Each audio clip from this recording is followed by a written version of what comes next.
এই চেষ্টা আমাদেরকে অবশ্যই সবাই মিলে। আমার মনে আছে যে মুক্তিযুদ্ধ চলাকালে আমি কয়েকদিনের জন্য কলকাতায় গেছিলাম, আমাকে পাঠানো হয়েছিল রিয়েলি। সেই সময় একটা আলোচনা চলছিল যে খন্দকার মোশতাকের নেতৃত্বে একটা আপোষের চেষ্টা হচ্ছে, এরকম একটা আলোচনা বাজারে ছিল, যেটা কনফেডারেশন করার পাকিস্তানের সাথে। সেই সময় জেনারেল ওসমানী সাহেবের পলিটিক্যাল এডিসি ছিলেন ফেরদৌস আহমেদ কুরেশি। মুজিবনগর অফিসের ভেতরেই একটা শেড ছিল টিনের, ওই শেডে ওসমানী সাহেব বসতেন এবং সেখানে তারা বসতেন। ফেরদৌস কুরেশি ওই সময় দেশ বাংলা বলে একটা পত্রিকা প্রকাশ করা শুরু করে, এবং দেশ বাংলার প্রথম সংখ্যায় মানে প্রথম পৃষ্ঠায় একটা ছবি ছাপা হয়, কারো ফেস নাই, শুধু আপনার একটা পাঞ্জাবি এরকম এরকম আঙ্গুল তোলা একটা পাঞ্জাবি, এই পর্যন্ত ছবি। হেডিং হলো আপোষ, আমি এখনো বেঁচে আছি। এটা মৌলানা ভাসানীকে মাথায় রেখে করা হয়েছিল।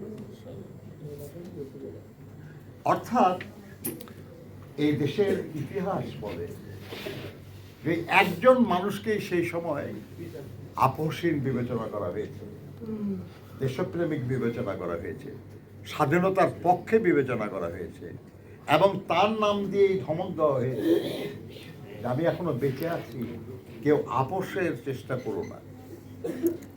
আমার আরেকটা জিনিস মনে আছে যে 9ই মার্চ সম্ভবত পল্টনে জনসভা হচ্ছিল, আমরা জয়দেবপুর থেকে আসছি মিটিং দেখার জন্য। মৌলানা ভাসানী সাহেব ওই ঐতিহাসিক সব ঘটনা, কেউ একজন তার বক্তৃতার আগে দিয়ে, কেউ একজন তার পরিচয় মানে দিয়ে বলে না, বক্তৃতার আগে বলে না আফ্রিকা, ল্যাটিন আমেরিকা, হ্যান ত্যান ইত্যাদি আর কি। তা মৌলানা ভাসানী দাঁড়ায় ওইটা সব মানুষ চিনে আমারে, তাকে সরায় দিয়ে বক্তৃতা শুরু করলেন, এবং সেই বক্তৃতার একটা পর্যায়ে বলতেছিলেন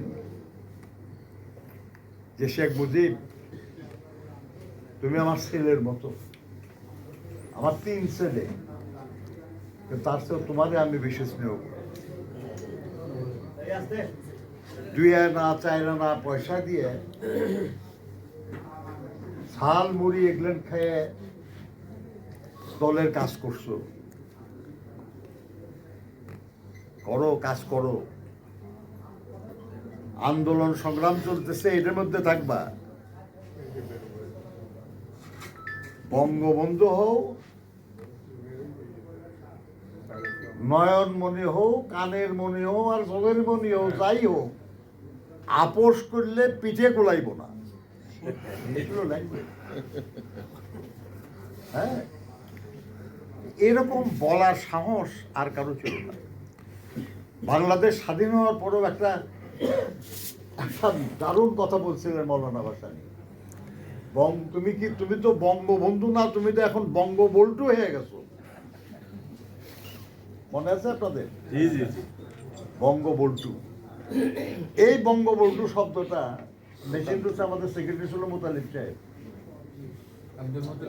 উনি আবার জাদু ভাই যখন চেয়ারম্যান হইলেন তখন অ্যাসিস্ট্যান্ট সেক্রেটারি হয়েছিল নূর মোহাম্মদ খান, আর উনি তার আগে দিয়ে উনি মেশিন রুসের সেক্রেটারি, আমি প্রেসিডেন্ট। উনি জয়দেবপুরে এক মিটিংয়ে বঙ্গবল্টু করে ফেললেন, তো পরে তো জয়দেবপুরে কারফিউ হয়ে গেল তার বিরুদ্ধে। ভাই, আপনি কিন্তু একটা ঐতিহাসিক ঘটনায় ছিলেন।